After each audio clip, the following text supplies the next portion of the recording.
እንደምናምሽታችኋል የተወደዳችሁ የኤሪሳት ቴሌቪዥን ጣቢያ ተከታታዮች የከበረ ሰላምታችን በያላችሁበት ይድረስ እያለን ለዕለተ ረቡዕ ሐምሌ 22 2026 የተሰናዳው የምሽት የዜና ጥንቅራችን ተጀምሯል። እንድትከታተሉን በአክብሮት እንጋብዛለን። በቅድሚያም አርዕስተ ዜናው።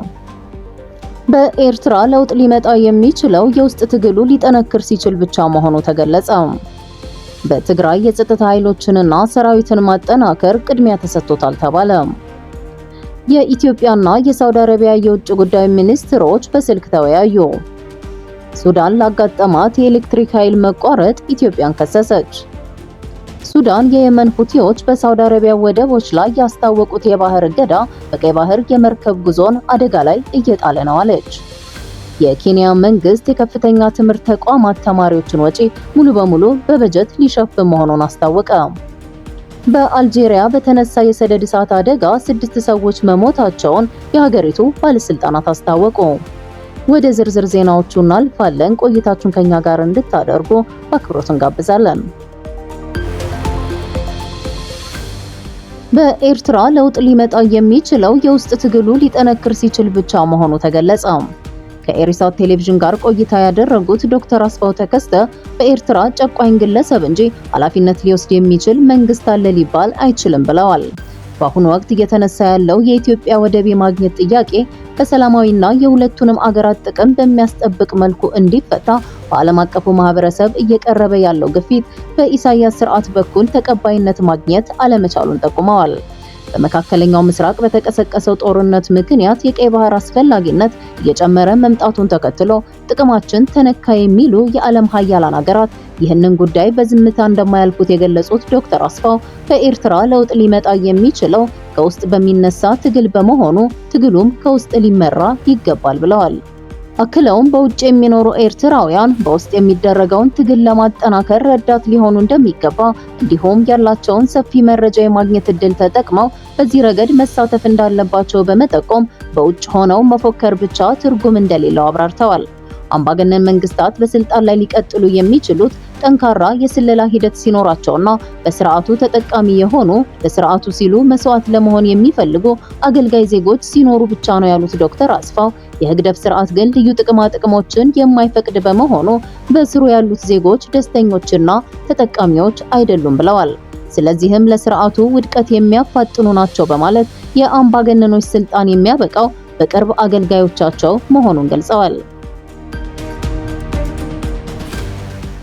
በትግራይ የጸጥታ ኃይሎችንና ሰራዊትን ማጠናከር ቅድሚያ ተሰጥቶታል ተባለ። በመቀሌ ከተማና በሁሉም የትግራይ ክልል ዞኖች ብሔራዊ ጥፋትን ለመከላከል በሚል መሪ ቃል የህወሓት ከፍተኛ አመራሮች ከህዝቡ ጋር ውይይት እያካሄዱ እንደሆነ ከክልሉ የተለቀቁ ቪዲዮዎችና የዜና ሪፖርቶች ያመለክታሉ።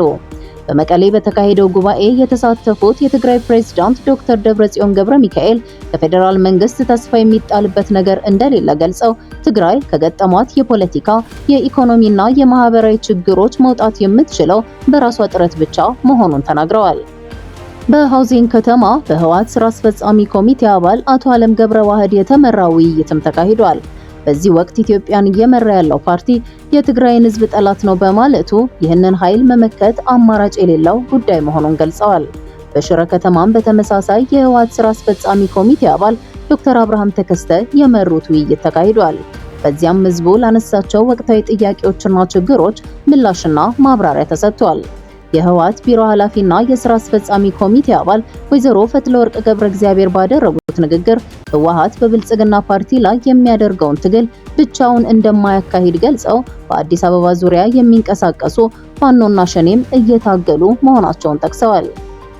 አመራሮቹ በሰጡት ማብራሪያ የትግራይ ህዝብ ከፊቱ ያለውን የብሔራዊ አደጋ ለመቋቋም የግልና የቡድን ልዩነቶችን በመተው አንድነቱን ማጠናከርና ማሳደግ እንዳለበት አሳስበዋል።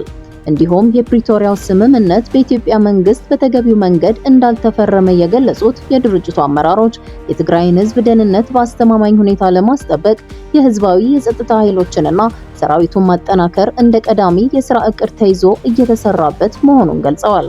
በትግራይ ያለው የፖለቲካና የጸጥታ ውጥረት በክልሉ ያለውን ሁኔታ ይበልጥ እያባባሰው መሆኑ ተገልጿል።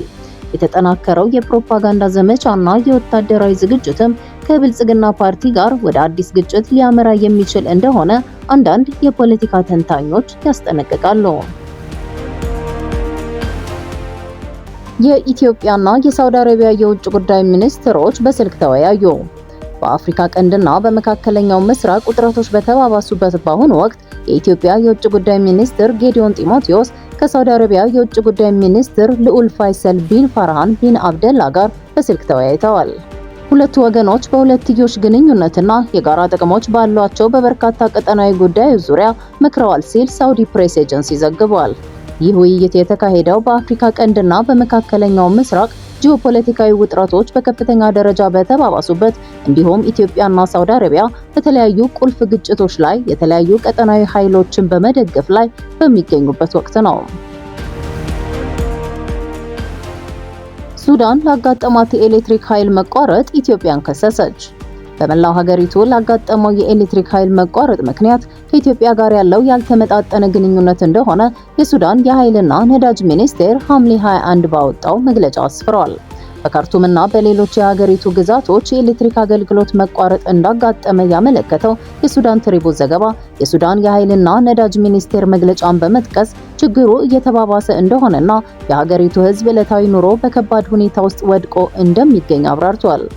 የኤሌክትሪክ ኃይል መቋረጥ በሁሉም የሀገሪቱ አካባቢዎች እንደሚታይና በቀን ከ18 ሰዓታት በላይ ጠፍቶ የሚቆይበት ሁኔታ እንዳለ የሚያመለክተው ዘገባው ቀውሱ ከቴክኒካዊና አሰራር ነክ ችግሮች በተጨማሪ ሱዳን ከኢትዮጵያ ጋር ካላት ሸካራ ግንኙነት ጋር እንደሚያያዝ አስረድቷል። በሱዳን የሞቃት የበጋ አየር ሁኔታ በመኖሩ ምክንያት ሰዎች ከቦታ ወደ ቦታ እንደሚንቀሳቀሱ እንዲሁም በግብርናና በኢንዱስትሪ ዘርፍ ከፍተኛ የኤሌክትሪክ ኃይል እንደሚጠቀሙ መረጃው ያመለክታል። የሱዳን የኤሌክትሪክ ፍላጎት ከጊዜ ወደ ጊዜ እየጨመረ መምጣቱንም አስረድቷል። በአሁኑ ወቅት በርካታ የሀገሪቱ ታላላቅ የኤሌክትሪክ ማመንጫዎች ለጥገናና ለቴክኒክ ስራዎች ከአገልግሎት ውጪ እንደሆኑና የሀገሪቱ አጠቃላይ የኤሌክትሪክ ምርት እንደቀነሰ የሱዳን የኃይልና ነዳጅ ሚኒስቴር መግለጫ ያመለክታል። ኢትዮጵያ ወደ ሱዳን ይገባ የነበረው የኤሌክትሪክ ኃይል አቅርቦት እንደተቋረጠ ያመለከተው ሚኒስቴሩ የኃይል አቅርቦቱና ያለው ፍላጎት እንደማይመጣጠን አስረድቷል።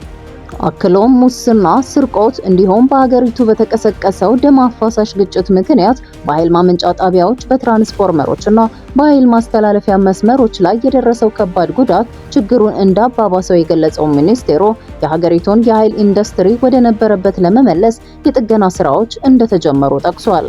እስካሁን በተከናወኑ የጥገና ስራዎች ከ260 ሜጋዋት በላይ የኤሌክትሪክ ኃይል ወደ ብሔራዊ የኤሌክትሪክ ኔትወርክ እንዲገባ መደረጉንና ፕሮጀክቱ ሲጠናቀቅ 600 ሜጋዋት በላይ የኤሌክትሪክ ኃይል ይድናል ተብሎ እንደሚጠበቅ ገልጿል።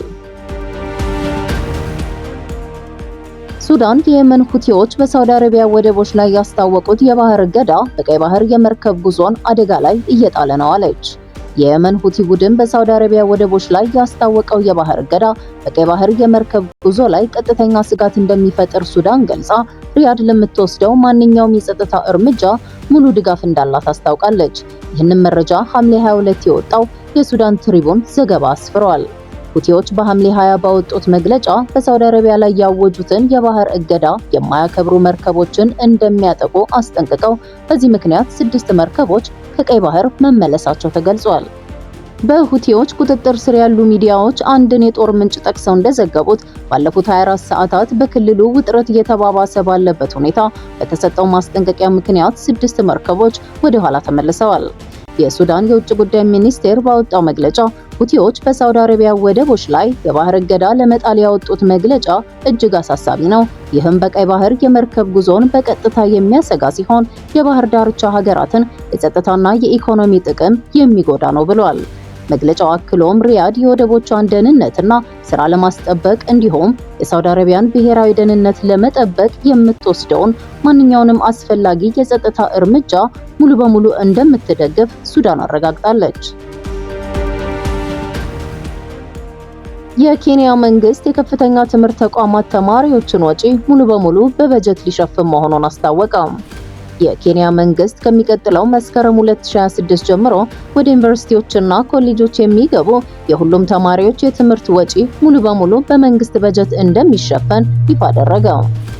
አዲሱ የትምህርት ፋይናንስ ማዕቀፍ ከቤተሰብ ኢኮኖሚያዊ አቅም ውጪ በውጤት ላይ ብቻ የተመሰረተ እንደሆነ ፕሬዝዳንት ዊሊያም ሩቶ ገልጸዋል። ቀደም ሲል ተግባራዊ ተደርገው የነበሩት የዩኒቨርሲቲ በጀት አሰጣጥ ስርዓቶችና የብድር ድብልቅ ሞዴሎች ለተቋማቱና ተማሪዎቹ በቂ ድጋፍ ማድረግ ባለመቻላቸው መቋረጣቸውን ተናግረዋል። አዲሱ ስርዓት ወላጆች በፈቃደኝነት ካልሆነ በስተቀር ምንም አይነት የክፍያ ጫና እንዳይኖርባቸው የሚያደርግና ድህነት ትምህርትን እንዳያስተጓጉል የሚያስችል ነው ተብሏል። ለዚህም እንዲመች ፓርላማው የከፍተኛ ትምህርት ብድር ቦርድን ጨምሮ አስፈላጊውን የሕግ ማሻሻያ በፍጥነት እንዲያጸድቅ ተጠይቋል። በመጨረሻው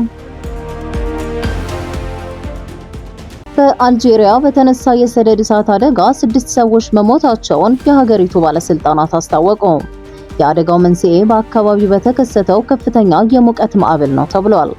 የአልጄሪያ የሀገር ውስጥ ጉዳይ ሚኒስቴር ዛሬ ሐምሌ 22 ባሰራጨው መግለጫ ባለፉት ቀናት በተለያዩ የሀገሪቱ አካባቢዎች የተነሳው ሰደድ እሳት የዜና እስከተጠናቀረበት ጊዜ ድረስ ገና በቁጥጥር ስር አልዋለም።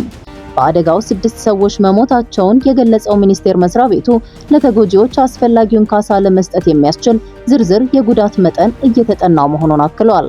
የተነሳውን ሰደድ እሳት በቁጥጥር ስር ለማዋል በርካታ የእሳት አደጋ መከላከያ ሰራተኞች መሰማራታቸውን የፈረንሳይ ዜና አገልግሎት ዘግቧል። የተወደዳችሁ የኤርትራ ሳተላይት ቴሌቪዥን ተከታታዮች ለዛሬ ያዘጋጀናቸውን የአማርኛ ቋንቋ ዋና ዋና ዜናዎችን በዚህ ፈጽመናል። ስለተከታተላችሁን እያመሰገንን በቀጣይ በሌላ የዜና እወጃ ሰዓታችን እስከምንገናኝ በያላችሁበት ቸር ይግጠማችሁ።